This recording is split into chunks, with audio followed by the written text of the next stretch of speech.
Bonjour, j'espère que vous allez bien. Aujourd'hui, je vous retrouve pour partager mes conseils pour entretenir son niveau et progresser en danse, même dans des périodes pas spécialement simples. Cette vidéo est la première d'une petite série où je vous donnerai des conseils que j'aurais bien aimé avoir un peu plus tôt pour continuer à développer tout simplement sa gestuelle, sa passion et sa créativité. Pour le contexte, je suis danseuse et professeure de yoga et il y a eu des moments dans ma vie où j'ai dû arrêter ma pratique physique au moins pendant un temps et puis la reprendre, et je sais à quel point c'est dur de s'arrêter et aussi de recommencer quelque chose dans lequel on aimait ce qu'on faisait et ce qu'on avait appris, que ce soit à cause d'une blessure, à cause d'un contexte particulier ou comme ici, d'une pandémie mondiale. Les conseils que je vais vous donner ici, c'est des choses que j'aurais bien aimé trouver sur YouTube quand j'étais un peu plus jeune et aujourd'hui que j'essaye encore d'appliquer, qui vont pour tous les âges. Je pense que si vous avez vu la dernière vidéo, vous savez que j'apprends encore, je fais des erreurs et personne n'est parfait. Donc l'idée c'est de tendre vers ça si ça peut nous aider, d'essayer de s'en inspirer pour aller vers le mieux. Mais voilà, personne n'est idéal et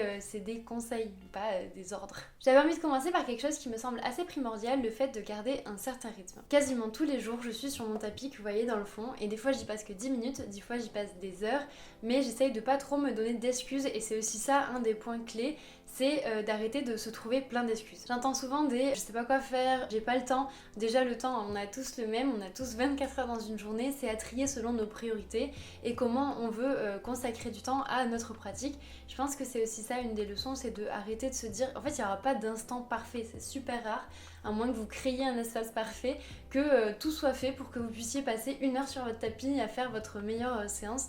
Je pense pas, c'est assez rare. Du coup, c'est à vous de créer du temps. Du coup, vous êtes sur la bonne vidéo si vous êtes en train de vous dire mais je sais pas exactement quoi faire. Je vais vous donner dans la suite des vidéos plein de pistes pour travailler au mieux. Et sinon, moi personnellement, j'ai la chance d'avoir tous les outils du yoga en tant que prof et je vous ai donné une initiation yoga qui est juste là, où je vous apprends la salutation au soleil A, qui est un peu ma base que je fais tous les jours et vous pouvez très bien la faire. Et si vous voulez qu'on prépare quelque chose ensemble de plus poussé, si vous avez des attentes, vous pouvez me contacter par mail ou par DM sur Instagram. Je donne des cours de yoga, donc mais en fait on peut vraiment mixer avec les bases que j'ai en barre à terre et toute ma pratique de danse vis-à-vis de vos envies. Personnellement, quand je vais sur mon tapis, je fais donc les salutations au soleil, mais aussi d'autres formes. Des fois c'est du renforcement musculaire, du type squat, abdominaux. Des fois ce sera des étirements ou de l'assouplissement. Des fois ce sera des exercices d'équilibre. Des fois ce sera des massages tout simplement.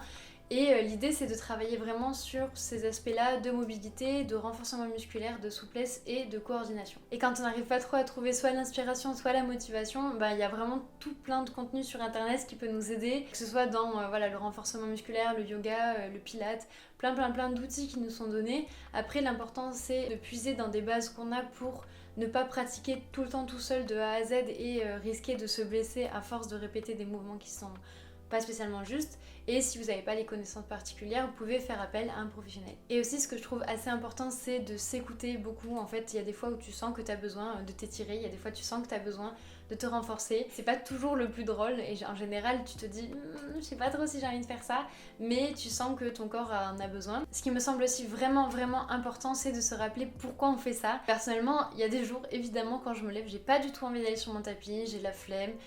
J'ai d'autres choses à faire ou bien j'ai envie de faire d'autres choses et quand ça va vraiment pas, quand t'es malade et tout, des fois j'y vais pas. Mais essentiellement, si j'y suis quasi quotidiennement, c'est parce que j'aime la danse de tout mon cœur et qu'en fait j'ai vraiment envie de me donner les moyens de pouvoir m'exprimer avec mon corps, de trouver de la liberté dans le mouvement, de trouver des postures que je trouve belles, expressives, dans lesquelles je me sens à l'aise et j'ai pas envie de les perdre. Et je sais que pour ça, il faut que j'aille m'entraîner, il faut que j'y aille consacrer du temps, de l'énergie, il faut que je prenne tout ce temps-là pour créer les dispositions favorables à danser un maximum. Dans l'idée, c'est aussi bien de conserver un cardio. Alors ça, je vais pas vous mentir, c'est pas du tout mon point fort, mais si vous pouvez aller courir, faire de la corde à sauter, du vélo ou aller nager, franchement, faites-le. Le muscle du cœur, il est ultra important et ça va vous aider sur la durée. Donc à vous de trouver la solution adaptée, mais je pense que c'est essentiel. Et un point qui me paraît tout aussi essentiel, c'est d'essayer de continuer à danser souvent. Alors ça peut paraître bête parce que le sujet c'est la danse et j'en ai pas encore parlé, mais c'est pas évident de continuer à danser, notamment quand on est tout seul chez soi, ou pire, quand on est entouré de personnes qui ne nous font pas nous sentir à l'aise pour nous exprimer corporellement.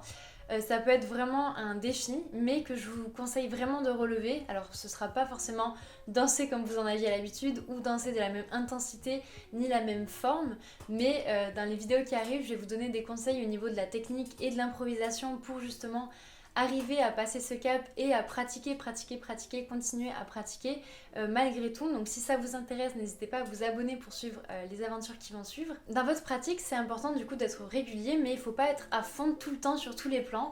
C'est hyper important que vous donniez des temps de repos à votre corps et à votre esprit. Et ça m'amène à vous parler de votre sommeil.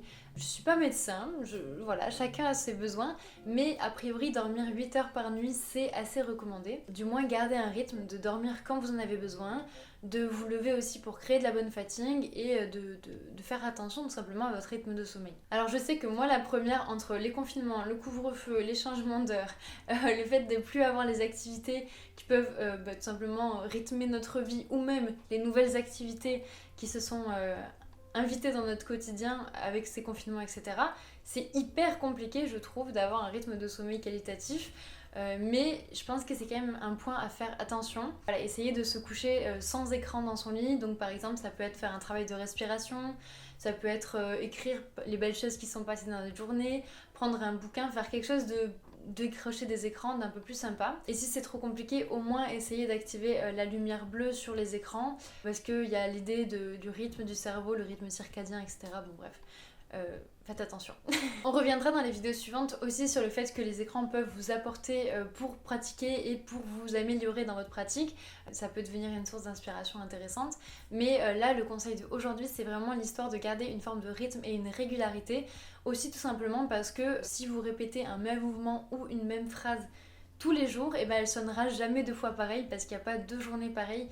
Vous grandissez un peu chaque jour, il y a toujours des éléments différents, le temps change, la vie passe, la vie change. Bref, je vous conseille de vous exercer à ça, puis ça entraîne aussi votre mental en tant que danseur et en tant qu'artiste, c'est hyper important de conserver une sorte d'hygiène mentale et de savoir que voilà, quand on est blessé, il y a aussi des moments où c'est dur. C'est important de garder cette passion-là et de continuer à faire ce qu'on peut faire. Ça veut pas toujours dire faire le maximum qui nous est donné, mais ça veut dire faire ce que nous est notre maximum à l'heure actuelle. Bon, je m'arrête là pour ce premier conseil. J'espère qu'il pourra trouver sa place dans votre vie et porter ses fruits. J'espère que la vidéo vous a plu. Si c'est le cas, vous pouvez me le faire savoir. Vous pouvez vous abonner aussi pour soutenir le projet et ne pas louper les vidéos qui vont arriver.